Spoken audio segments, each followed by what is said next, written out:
Iain Mansfield is a former senior civil servant, winner of the Institute of Economic Affairs Brexit Prize and a Conservative councillor candidate. He writes in a personal capacity. A dark feature of the 2017 election was the emergence of an army of independent groups and organisations backing Labour, with very few backing the Conservatives. From ivory trading to welfare reform, school funding to tuition fees, influential groups were queuing up to support the policies of the left.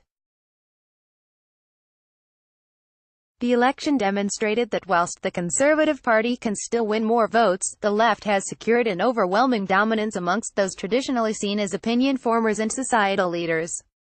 A poll held shortly before the election found that fewer than 1 in 10 university staff members were planning to vote Conservative. Statistics amongst teachers are similar, with the BBC recently quoting a former Conservative teacher as saying, "Walking into a teacher's room is like walking into a socialist convention." The major charities, many of which receive the bulk of their funding directly from the state rather than from individuals, are vastly more sympathetic to Labour, and the Archbishop of Canterbury, as well as other senior bishops, regularly criticise Conservative policies in the press. The civil service is a little more balanced, though the startlingly consistent views of former permanent secretaries on Brexit demonstrates that the broad church of conservatism does not appear to be well represented at the highest levels. It wasn't always this way. The Church of England was once known as the Tory party at prayer, whilst the Sir Humphreys of their day were stalwarts of conservatism. Academia has always had a Marxist streak, but as late as the 1950s it was credible for C.P. Snow to set a novel in a Cambridge college divided into left-wing and right-wing factions. The left also had its strongholds, from the trade unions to the Fabian Society, which groups on both sides contributing to the public debate. We cannot simply abandon entire swaths of society to the left.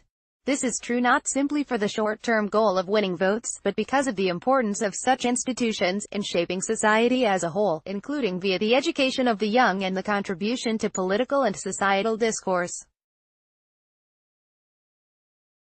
An important part to this is ensuring there are no areas of society where conservative voices cannot be heard, as Sam Gyimah, Jacob Rees-Mogg and others are doing with their campus tours. But if we are to reclaim these institutions for conservatism, we must do much more. A more positive approach to the public sector. As conservatives, we rightly believe that the private sector can often do a better job than the public sector at delivering the outcomes that people want. It is important to remember, however, that this is for structural reasons, the incredible power of prices as signaling mechanisms, or the way that meaningful competition can unleash innovation and improvements in performance. Too often when speaking on this subject, some conservative politicians give the impression that they believe that people who work in the private sector are innately better, more capable or harder working, a conclusion that is not just wrong, as anyone who has spoken to a nurse or teacher will tell you, but which understandably alienates hard-working public sector employees, driving them into the arms of our opponents. When championing the private sector, we must ensure we do so for the right reasons, and do not simultaneously denigrate the public sector. Alongside this, as many Conservative MPs have already called for, we must take a more compassionate approach to public sector salaries, particularly for those on lower and middle incomes. The tough decisions taken by the coalition to freeze pay and reform pensions were badly needed, but after 8 years of pay restraint, salary increases in line with inflation are essential if we are to grant it a fair hearing. Strategically selecting Conservatives when making public appointments. Many of the most important public decisions in the UK are not made by government ministers, but by arm's-length bodies. Ministers have little direct control over such bodies, but the principal power they do have is to appoint their leadership, typically including the chief executive and board members. Unfortunately, whilst Labour ministers typically appoint individuals who share their values, Conservative ministers have typically taken a more even-handed approach, meaning, as Conservative Home has long recognised, Labour supporters are significantly overrepresented in such positions. Encouraging more applications is a good start, however, it is not sufficient.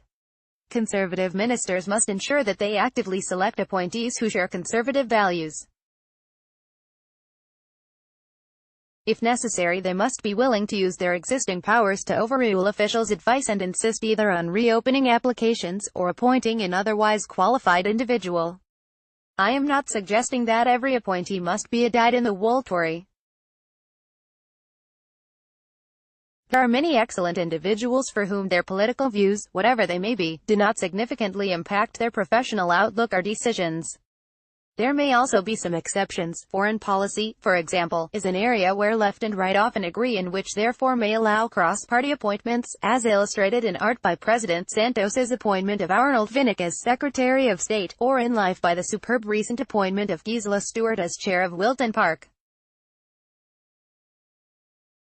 But in the main, to hand over large swaths off our economic and social landscape to those who are open Labour supporters, active in the left-wing union movement, or otherwise opponents of conservatism, does great harm to our cause. Dismantle New Labour's left-wing policy laws. One of Blair and Brown's most insidious legacies is the number of laws that enshrine a left-wing bias in our policy-making.